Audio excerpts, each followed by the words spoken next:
Greetings everyone and welcome to the Platypus Knitting channel. My name is Bobby Allan and I am here to share with you my personal exploits into knitting and crafting. So I want to thank you all, both new and any returning viewers, for choosing to spend your time with me here today for episode 39 of Bobolog. First of all, I would like to acknowledge the traditional owners of the land on which I live and work and craft, the Wurundjeri Wurrung people, and I would like to acknowledge them and pay my respects to their elders, past, present and future. And the next is all the other housekeeping that I have to do. So for anything that I discuss in this video, just check out the YouTube description down below. You can also find me on Ravelry. I am under my own name, Bobby Allan, and then I am also on Instagram at Platypus Knitting. I have been trying to make an effort to be a bit more active on both of those platforms because last year I really fell off, but I am trying to get back into it all this year.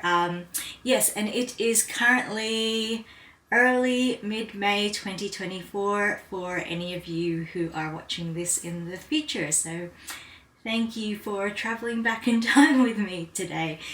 So I am just going to jump straight into it because I have a lot to share with you, or at least my notes have a lot on them. It's a pretty big list. I have 4 knitting things, although actually 2 of them are sort of just hopefully quick mentions because they are finished and I just want to wrap them up, and then a couple of recommendations type things, and then also just one Multicrafty project. So let's get straight into it with eyes and ears, which is where I recommend things or people that I have seen or listened to that I want to share with you.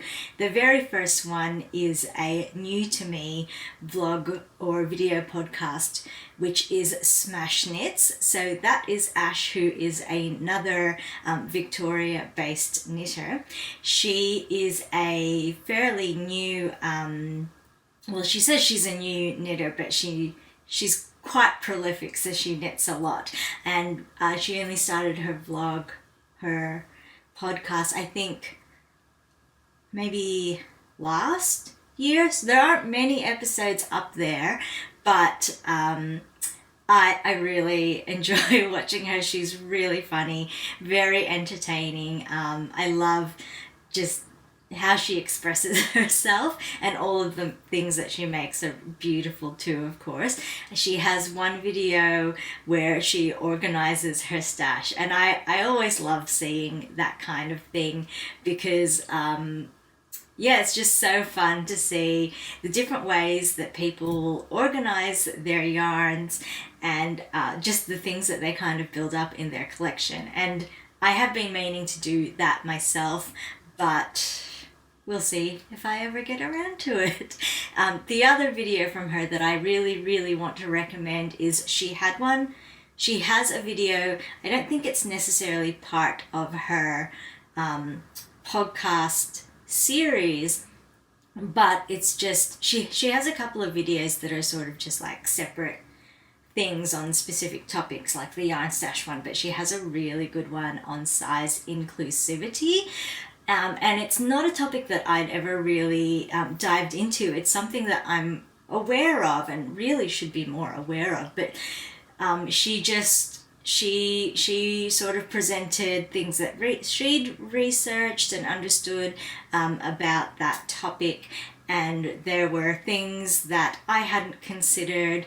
And she reminded me that it's something that I should be more aware of, and I should,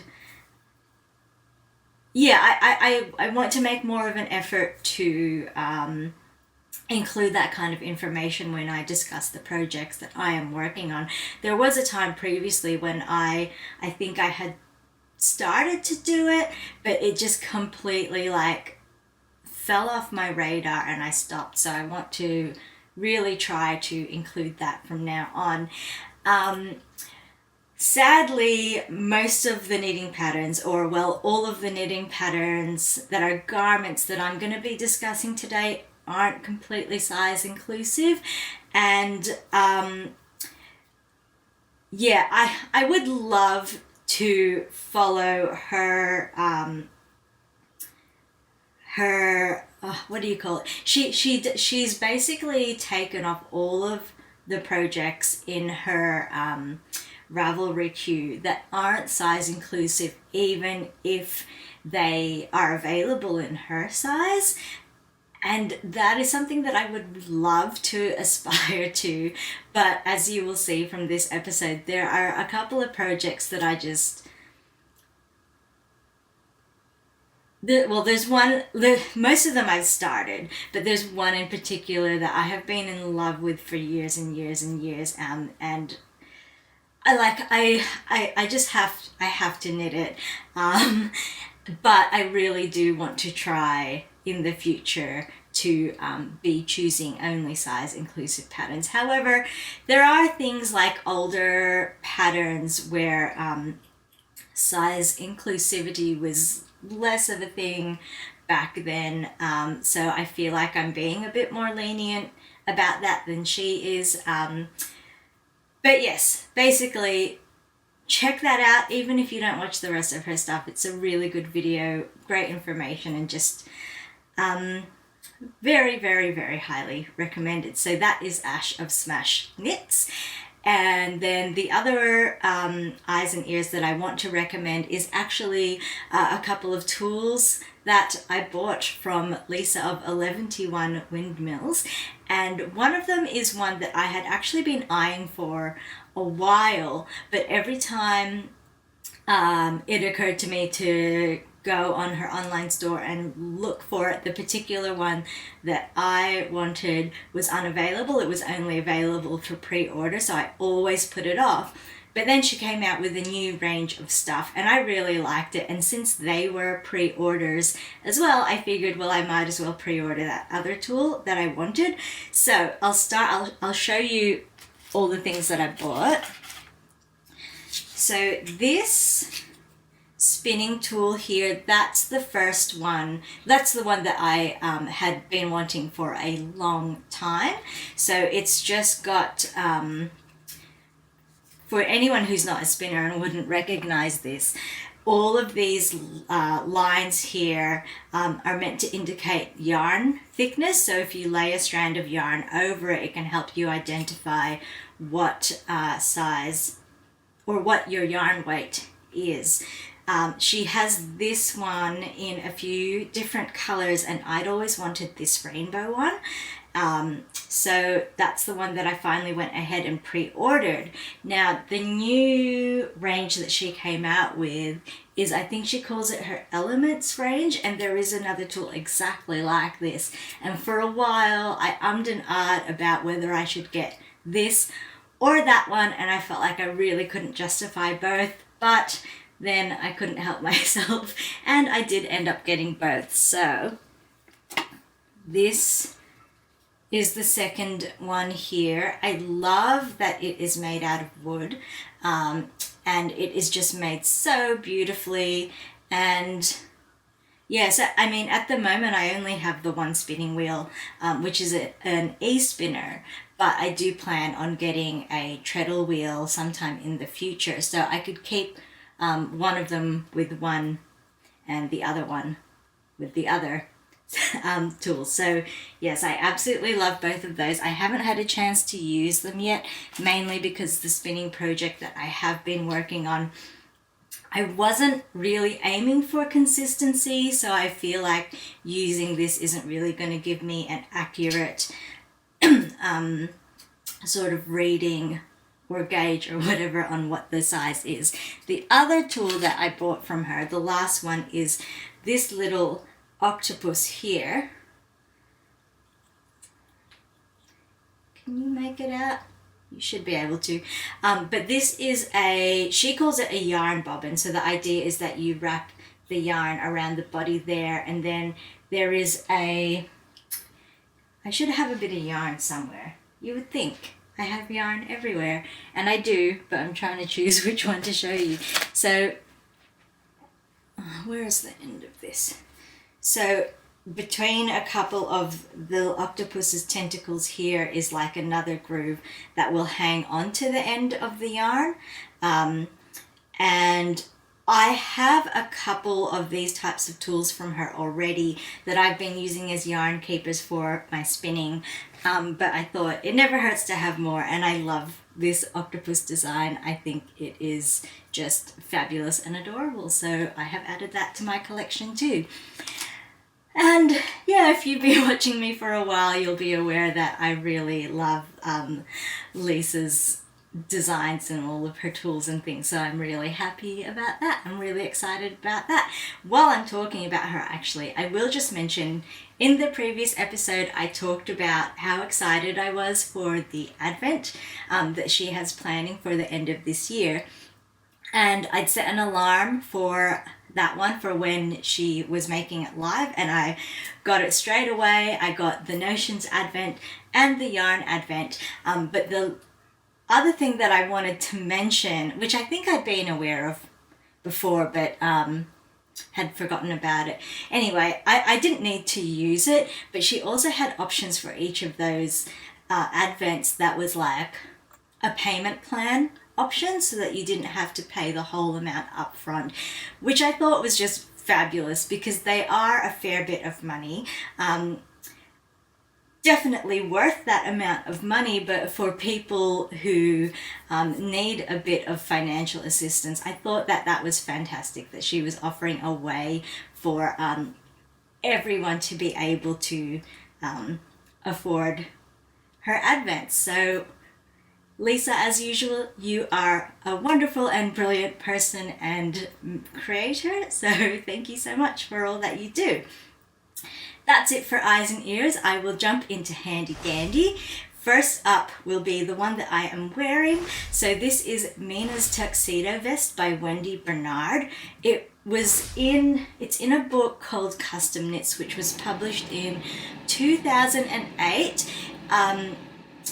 The heater's just come on. I can never remember if that comes through in the audio, but sorry if it's disruptive at all.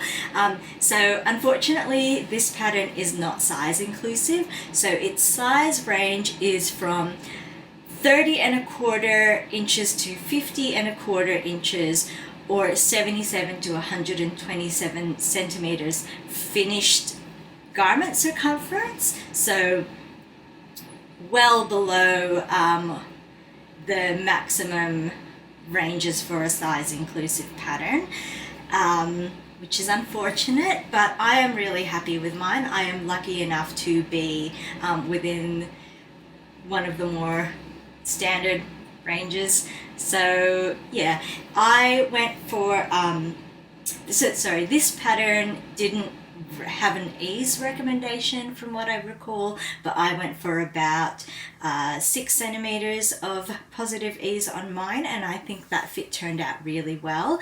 I also ended up using the recommended needles, which is a 3.5 millimeter for the ribbing and 3.75 for the body of it.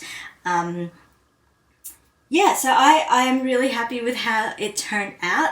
Following on from my previous episode, I did just go ahead and block this, and most of the issues that I had with it have been resolved through the blocking process. So the main one was the neck was I felt like it was pulling on my neck and pushing my head forward quite a bit. So that has relaxed and it feels a lot more comfortable after blocking, which I'm so happy about, because while I would have been willing to re-knit this neckband for a third time, I really didn't want to have to.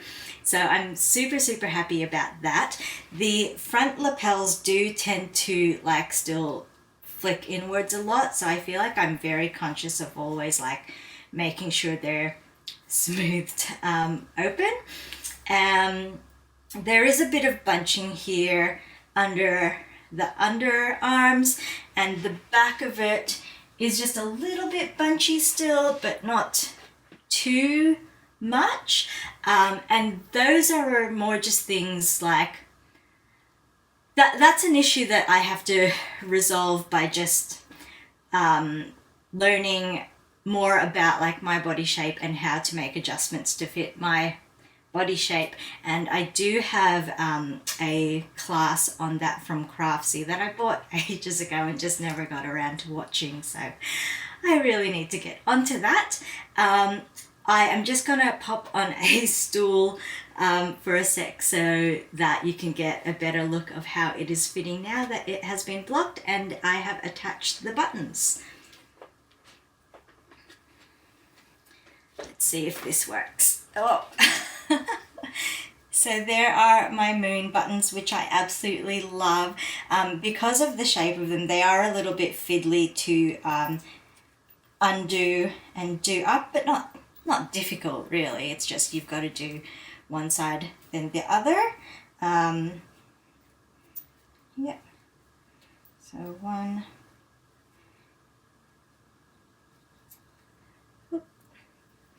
And two there. See, fixing the lapel. I love it with this top. It's framing my little yarny dude. I was if I really want, I can also yank this down and have the word yarn come up, but that's not really comfortable. So frame my little yarn pirate, and let's see if I can turn around without falling off.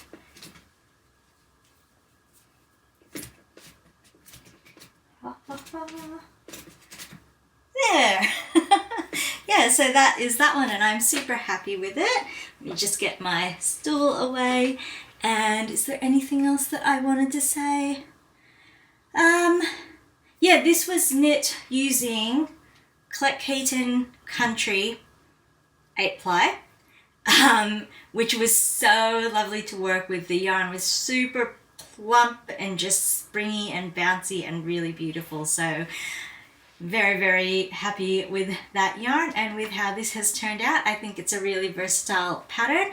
I am going to look forward to wearing this over dresses. Yeah, that's the end of that sentence. I don't know what else I was going to say.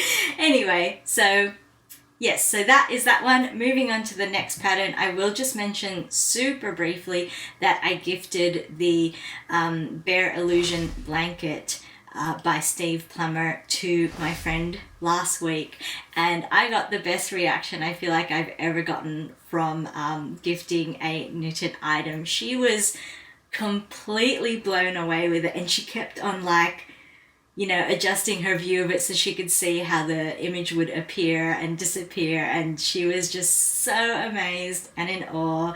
And of course she remembered that clue in the curtains that I mentioned last week, and she was just so impressed and was like, it's so nice. She didn't even want to use it because she didn't want it to get dirty, even though the yarn can be machine washable.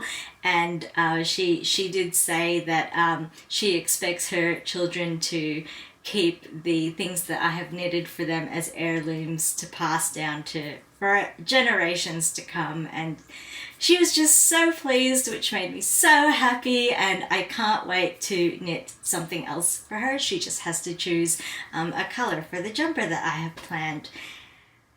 I am actually getting a bit warm, so I'm going to take this off now, but I just wanted to show you what it looked like now that it has been blocked. Magic of blocking.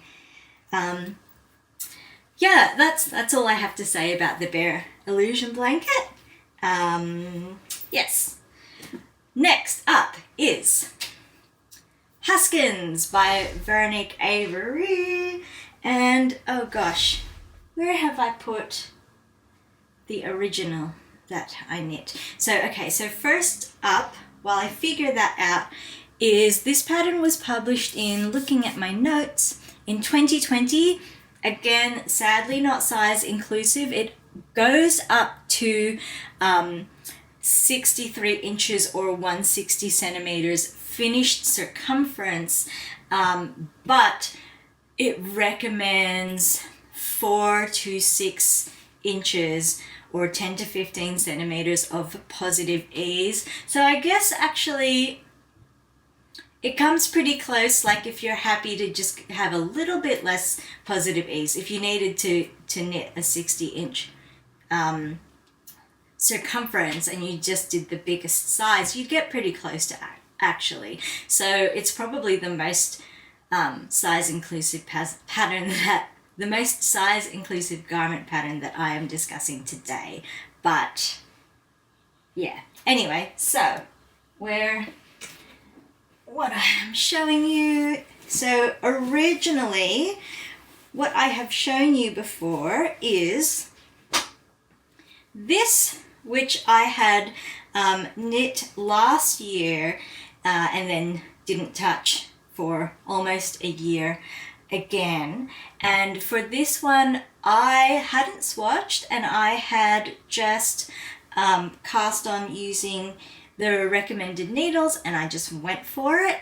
And then when I got to this point, which is almost where the armhole shaping needed to start, I decided to block it, and it turns out that my gauge was too tight. So this was only going to give about, what was it going to do? Not much ease at all, only like 5 centimeters of ease or something like that. And I actually checked with my partner as well, like with the previous jumper that I'd made him, if he'd want similar kind of ease or more. I think that one I only gave him about, that was less than 10 centimeters of positive ease on that as well, and I don't know why, because I usually go for about 10 centimeters. Anyway, so this was going to be way too small. Well, not way too small, but too small for him. So yes, I did measure it before and after blocking, and of course it is the after blocking size that I'm saying is going to be too small for him. So that was on the recommended needles, which is 4 millimeter. I decided to swatch 2 needle sizes up because I thought if I knit on 4.5 millimeters and it was still too tight, then I'd need to keep going up and up again to be confident of how much bigger of a needle I had to use. But my logic was like, if I went up 2 needle sizes, that would get me closer. So if 2 needle sizes up was still too tight, I feel like that would give me more confidence in just going for it with whatever size bigger. And if it was too loose, then obviously I could just go for the in-between. And it ended up being too loose. So this is the swatch there. All the light behind it is making it look a lot holier than it looks in person. Maybe I can just show you like that. Where's the light? Yeah. Anyway, so that was on 5 millimeter and it was too loose. So I just went for 4.5 millimeter needles. Now, for both of those, I had knit them using my Knit Picks 4 square needles, which I absolutely love. But when I knit the actual thing on 4.5 millimeter, I decided to use my Lantern Moons because I only have these tips, the Lantern Moon, in 4.5 millimeter, and I thought I don't often actually use that size, it turns out, and I thought this was an opportunity to actually use those needles. So I went for it. I knit to this little marker here. Guess who that's from? 11T1 Windmills. And then, so that was again getting close to the point where I need to do armhole shaping. And so at that point I decided to block it. I did measure it again before blocking, and I was really concerned because the unblocked gauge was actually the same as the unblocked gauge on the 4 millimeter needles. So I had a little bit of a freak out, and I was thinking, if I have to start this again, I am giving up on getting it to my partner for his birthday, which is in about a month. Even now, I'm thinking like, I don't know if I'll make it. But anyway, that's neither here nor there. After I blocked it, it actually turned out to be pretty much spot on for gauge. It should be, it's meant to be something like, okay, so the pattern gives a gauge for the stitch pattern here and for stockinette. For this stitch pattern, I was more off.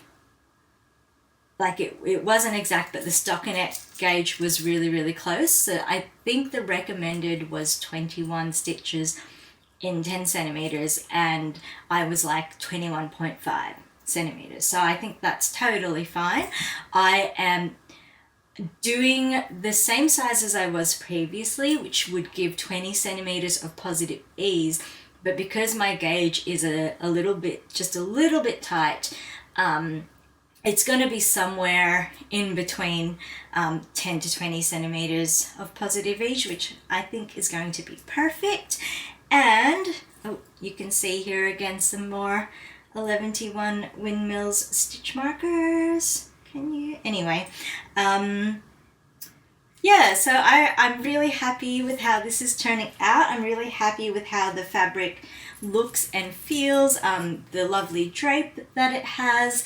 This is Bendigo Woolen Mills Classic 8-ply, and yeah, it's working out really well. I'm really, really relieved that I don't have to start again. And yeah, I've only knit like another tiny little bit since I have blocked it, because I injured my hands working in the garden about a week ago, so I haven't been doing a lot of needles because my hands actually just feel really stiff and it's like a bit difficult to hold. But anyway, that's alright. It's getting better, and I'm seeing my osteo this afternoon anyway. So that is that. What's next? PokaPoka. So PokaPoka is a beanie that is designed by Kiyomi Burgin and Sachiko Burgin. It is from the Moon and Turtle magazine that was published in 2021, and the size range is from 46.5 to 55 centimeters circumference, or 18.25 to 21.75 inches circumference, and it's meant to have about, I think, 6 centimeters of negative ease. So again, for this one, I didn't swatch. I am aware that I am a tight knitter, so I just decided to go way up in needle sizes. It recommends a 3mm needle, and I went for a 4mm. Yeah, 4mm. I very rarely get to knit using a true in the round method, which is where you're actually just going round and round and round in circles, because your needles and cables is close to the circumference of the thing that you're actually knitting. So I was super enjoying using that. But then after a while, I realized that my gauge was way too loose. So I decided to, instead of ripping out what I had started, I decided to just turn it into a swatch. So the next thing that I did was I went down to 3mm needles, and because I don't have 3mm circulars, I think the smallest circulars I have are 3.5, whatever the 4 square needles comes in. Yeah, so I didn't have 3mm, so instead I was using my Addy Novel Long Crazy Trio, which is what is on here right now. There's the 3rd needle, so I think these might also be called flexi flips, and I haven't used metal needles in a long time, and these, I'm not used to how slippery these are, but I do like these needles. Yeah, it's just taken a bit of getting used to, and also I always use my circular needle, so it's a bit of getting used to using this, which is sort of closer to double point in how they work. Yeah, so I was knitting the 3mm in that way, and then I also realized after I'd knit a few rounds of that oh, I should probably try an even smaller needle size just to make sure that I'm getting the gauge that I want and need. So I ended up doing half of it on the 3mm, and then on the other half I used a 2.25, and for that one I used Crazy Trio needles as well, but I don't have novel long in 2.25, so I actually had bought 2 packets of the Crazy Trio, one of them metal and one of them bamboo, but one of the bamboo ones had broken, but I was very glad that I had 2 in the same size because these are actually short. Let me show you. So you can see that they're quite a bit shorter than the novel longs, so just 3 of these I wouldn't have been big enough for knitting this. I feel like there would have been more of a risk that stitches would slip off, so I was actually using the 2 bamboos that I had left and 2 of the metal ones when I was doing that swatch. No, 2 bamboos, 1 of the metal, because I was only knitting half of the circumference. Yeah, so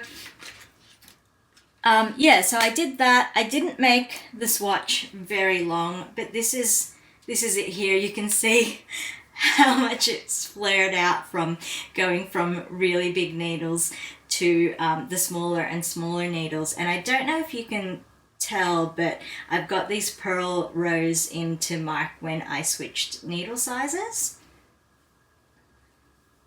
My partner chose this color from all of my sock yarns for his beanie. I'm knitting this for my partner. I don't even know if I said that. This is Fiddlesticks Socks, and I think it is knitting up beautifully, but you can see how ridiculously big the original needle size I had chosen was. I posted a photo of this on Instagram, I think, like this, just to show how stupidly big it would have been. So yes, that is the one that turned into a swatch. What else? So I also wanted to mention, oh no, actually, before I go on to the next thing, I was just going to say, when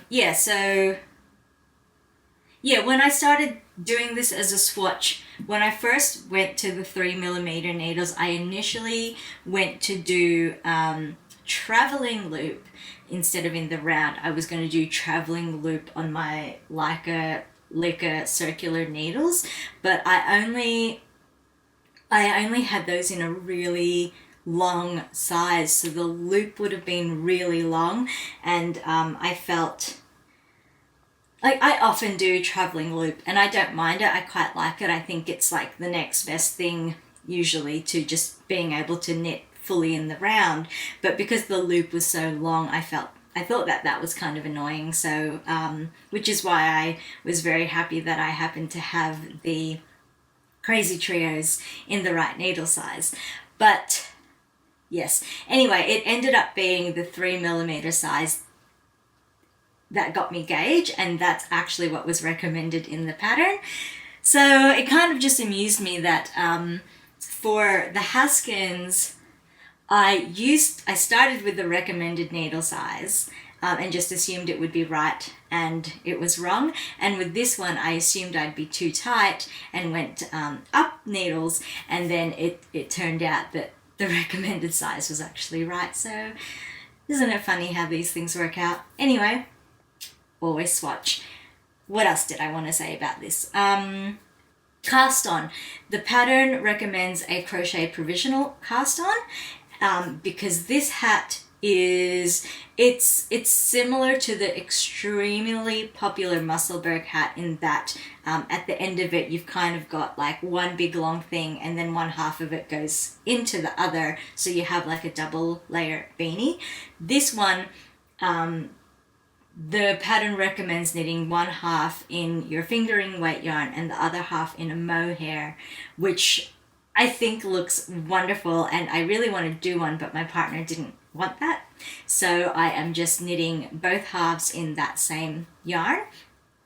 I am considering doing the second half in a different stitch pattern, even if it's just reverse stockinette stitch, but I haven't completely decided on that yet.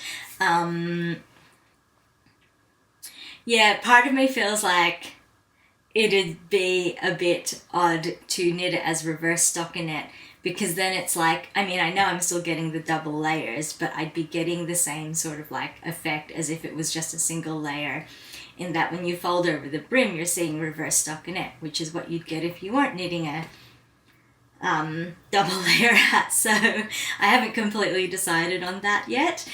If you have any stitch pattern ideas, or if you think that is a good idea, or if you think I should just stick to stockinette stitch all the way through, I'd love to hear your opinion on that in the comments below.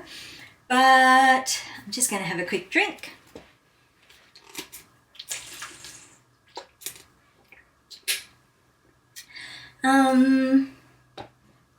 Yes, cast on, that's what I was going to mention. So the pattern recommends a crochet provisional cast on, but since it's going to be knit in both directions in the end from the cast on, I decided to do the Judy's Magic cast on, which is probably, well, it is my favorite provisional cast on. The thing is, I don't think you're actually going to be able to see, but the way that cast on works is, so it's often used, I think, for like starting socks toe up, and you can, once you've done the cast on, you can continue knitting it in a way so that everything that's on the outside, so the right side of it, is stockinette, but where the cast on is on the reverse side, there is, it's purl. It's a row of pearls on the other side. And because this beanie is going to be folded, I have knit it, are you going to be able to see? No, you're not going to be able to see. I've knit it so that that pearl row where the cast on is going to be on the outside, just because that will help with the fold, just because of the way that pearl stitches and stockinette stitches like sort of pull on each other and how they want to sit. I have knit other beanies that actually have that written into the pattern, where there is a pearl row somewhere in the brim so that you fold it over at that pearl row, and it's like it wants to fold there. So that's what I did with the cast on. And is there anything else I wanted to say? I think that's it. Yeah, always swatch. This is the very small amount of progress I have made on the actual beanie. Yeah, I haven't done much because I really am trying to focus on the Haskins pattern, and also because this really is a great mindless knitting project. It's one that I have sometimes taken while walking, and waiting rooms, things like that. So I'm really not making much progress on it for those reasons, but that's fine. That's what it's for. There's no deadline for this one. So yeah, I'll make progress on that slowly but surely. And the last one, the last handy dandy knitting project that I want to talk about is Dione by Natasja Hornby. I have shared this before in a previous eye candy, who knows how many episodes ago, but this is one of those patterns that I fell in love with as soon as I saw it and knew that I had to knit it. It is sadly, again, not a size inclusive pattern. It is, so it was published in 2018, and the size range is 81.5 to 146 centimeters, or 32.5 to 58.25 inches finished circumference. Oh gosh, I can't remember how much ease it recommends. Oh, I can't recall. I don't think it's a lot. I think it's less than 10 centimeters. Anyway, I'll have to mention that next time. Yes, so for this one, I am wanting to make it in this absolutely stunning, gorgeous, I love this yarn so much, 8-ply yarn from Tandy. This is a hand-dyed yarn from them. I had actually requested the color, and I bought 4 skeins of this and 2 skeins of a version of this that was a bit lighter. It had more white through it, and I had originally planned to use this color for the body of the sweater and then the lighter version for the top part of the sweater. But I have decided now that I want more contrast there. So yeah, I've been swatching for that. The other thing that I wanted to mention though is that the reason that I haven't knit with these, even though it's like my dream yarn, my dream jumper pattern that I have loved. I love this yarn. I love that jumper. I've always wanted to use them together, but I had been saving this project for when this colorway would appear as one of the colors of the Pantone fashion trend forecast, which is what is my favorite knit along is the Colors of Fall knit along. I have only participated in it once a couple of years ago. I didn't do it last year. I can't remember why. I probably just wasn't feeling up to it. But this year, one of the colors, Aventurine, in, I can't remember which palette. I want to say New York Spring Summer, but I'm not 100% sure on that. Anyway, I think it's like a really good match to this.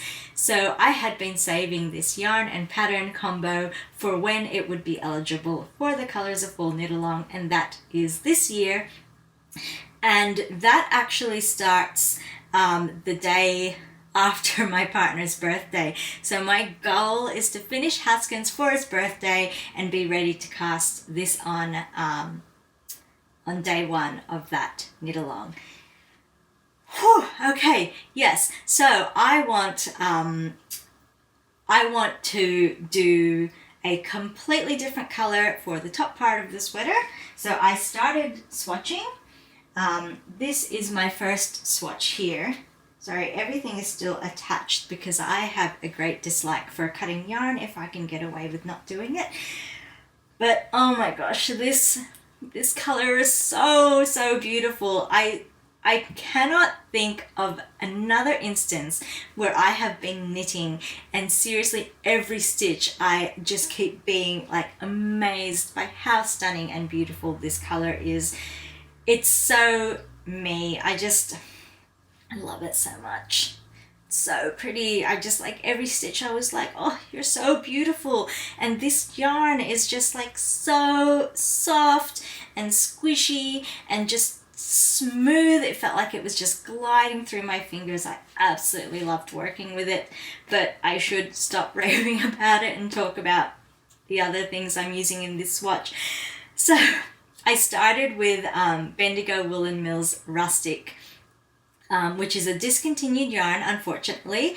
This is the colorway Pebble, and I have a couple of balls of this. So yeah, I started with that, and I absolutely love the heathered color of the yarn. I think it is gorgeous. And to be honest, I mean, it's called rustic. It is, I'm pretty sure, not machine washable, which is one of the things that I really like about it. But I am a little bit concerned because I know that this area, for me, my upper chest, can be quite sensitive to rougher wool, even though I love working with rougher wool. It's not great just up here, and this is the area of the sweater where this yarn would go. So I'm not 100% sure on that. I do like how the two colors look together, but I also wasn't sure if I wanted something that had more contrast. So I had another look through what I had in my stash after I had knit that, and I found this yarn here, which is another Bendigo Woolen Mills yarn. This is the Bendigo Woolen Mills Galaxy. I have a feeling this is also discontinued, but it is half bamboo, half wool, so it is already so much softer than this one here. I should mention as well, I feel like I didn't notice the rough, I mean, it's not a super rough yarn, the rustic here, but once I had started knitting with this and felt how soft it was, I was touching this and I was touching this and being like, oh, yeah, that just does not compare.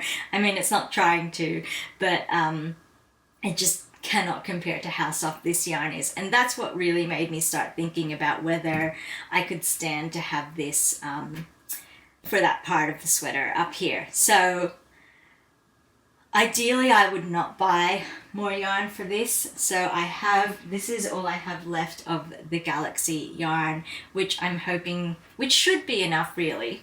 Should be plenty for knitting that top part of the sweater, and it is definitely a lot softer than this. I think it will be perfectly fine for this part up here. I love the sheen. I don't know if you can see it at all, but because of the bamboo in it, it does have quite a lovely sheen to it. The only thing, I love the contrast. I love the contrast between these two. I think it really does make this color pop. Which of course I love because this is my hero color. The only thing is it's white and I will get that dirty, and I'm really wary about having it up here. But I think that the color combination of this is just beautiful. So I still haven't completely decided which one I'm going to go with, but I do want to decide before I start doing swatches in other needle sizes, because I will have to. I would love to know what you think. If you could please let me know in the comments below which colorway you think would be best. I'd really appreciate that. I did also do a poll on Instagram, but I just want all of the opinions. Yeah, so the only thing is if I do end up going with this colorway, I might get it in the same yarn. I might just get another Tandy 8 ply in one of their natural colors that is close to this, just to have that softness for my neck area. But yeah, what color, which color combo do you think? So that,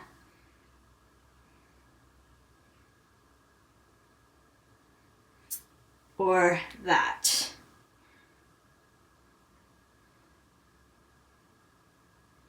Help.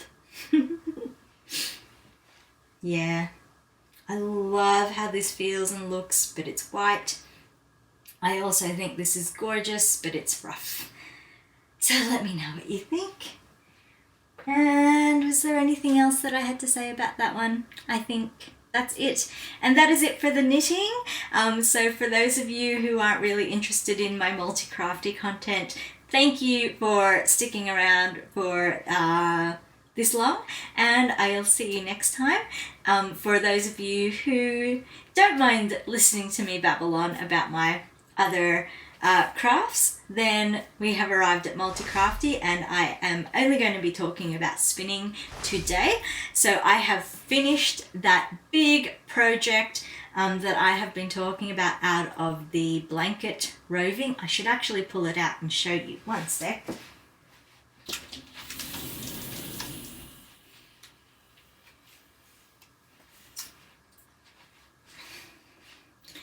I still have so much of it. This is all I have left.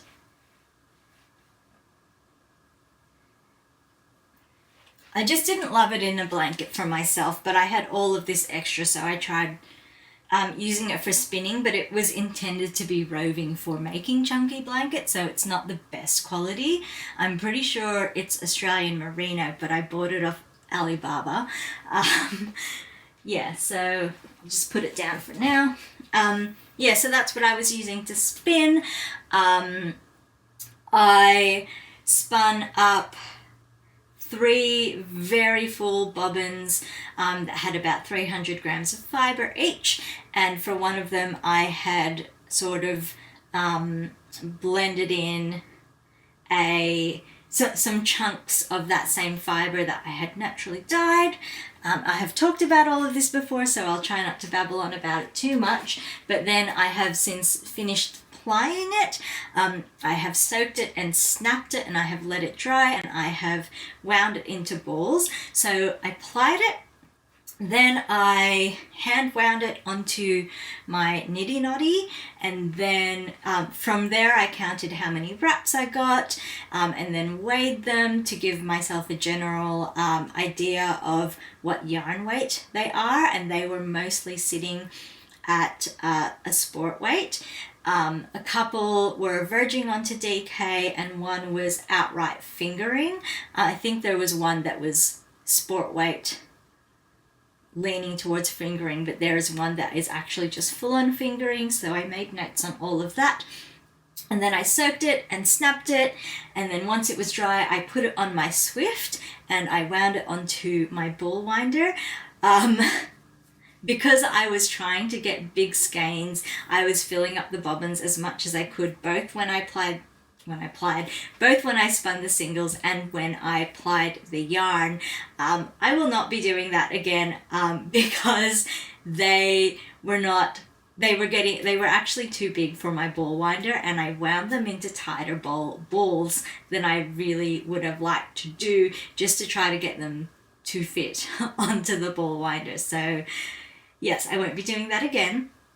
But what else do I have to say? Oh, in the process of getting them from my Swift onto the ball winder, I was running them through my yarn counter from Electric Eel Wheel. So that's just another way of measuring the length of your yarn.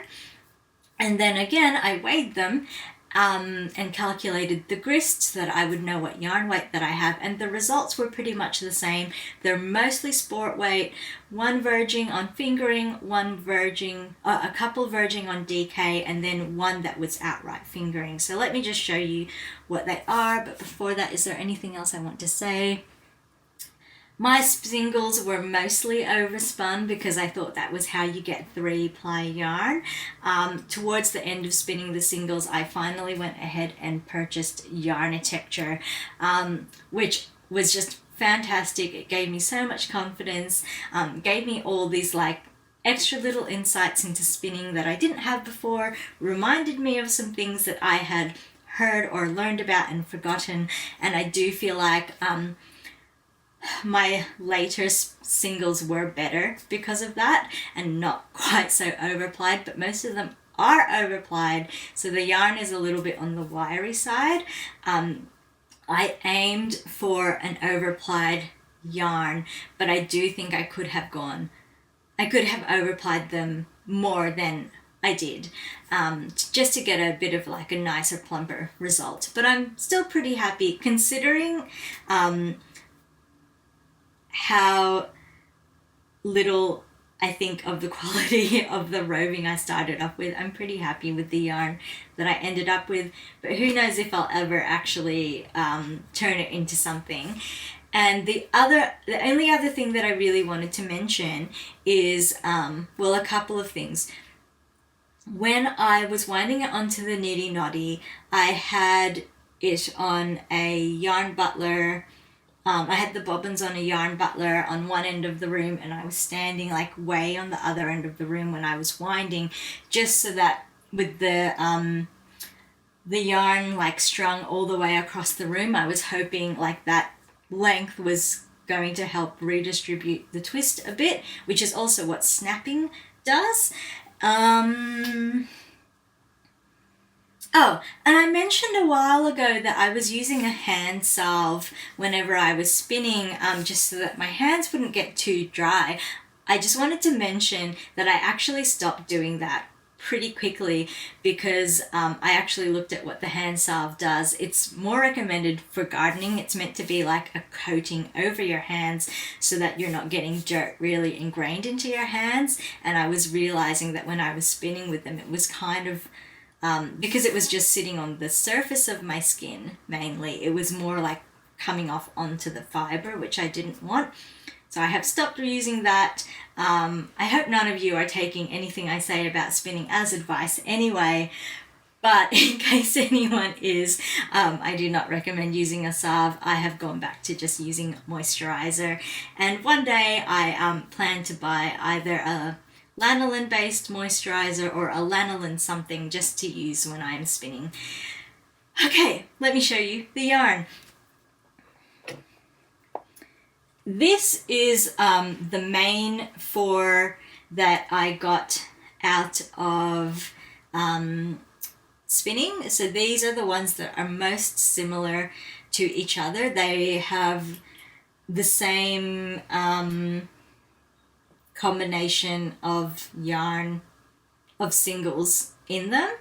So they all have apply from singles 1, 2, and 3, 3 being the one that had the blended colors through it, which I don't know if you'll be able to make out, but that's there. And these ones are pretty much all sport weight. And oh, I forgot to calculate how much I have. Where is my spinning journal?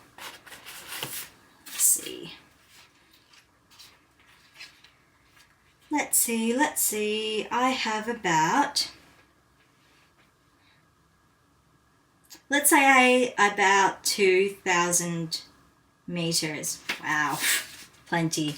I mean, I was aiming for a sweater's quantity, and that's what I definitely have. So that's about 2,000 meters of sport weight yarn there. For cakes. Ooh, this one shows you some of the color pretty nicely.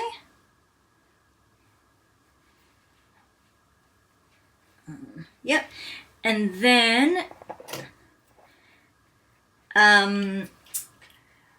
while I was plying, I reached the first single to run out, I'm pretty sure, was the one that had the blended colors through it. So when I finished that, that was when I finished plying those 4. And then I had actually found just another chunk. I think it was around 30 or 40 grams worth of that same fiber that I had naturally dyed that I had initially missed. So I spun that into a single just on its own.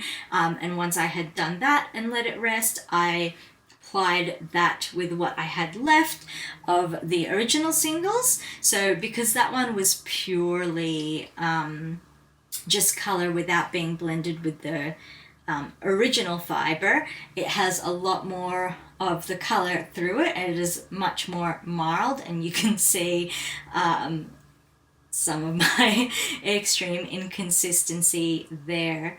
So that's that. I think I'm really happy with how that looks. I have no idea, again, if I'll ever use these yarns. I don't know if I will use this with the other yarns, but we'll see. Again, sport weight there. And then, was it with that one? I think when I was spinning that, before I had finished plying, but okay, so partway through plying that, I think I ran out of bobbin number 1, and I still had heaps of bobbin number 2, or single number 2, I should say. So I used a method of doing a plying bracelet that I found by Beck of Tiny Fiber Studio that used a book and a ruler to make applying bracelet instead of using your hand to do it. So I was super, super happy about that method. I think it worked a treat, and it was a lifesaver, really. So I did that, and I finished off doing this 3-ply with the plying bracelet to give me 2 of the plies, and then the colored single to give me the 3rd ply. And then so this is how much I was able to make before that colored single finished.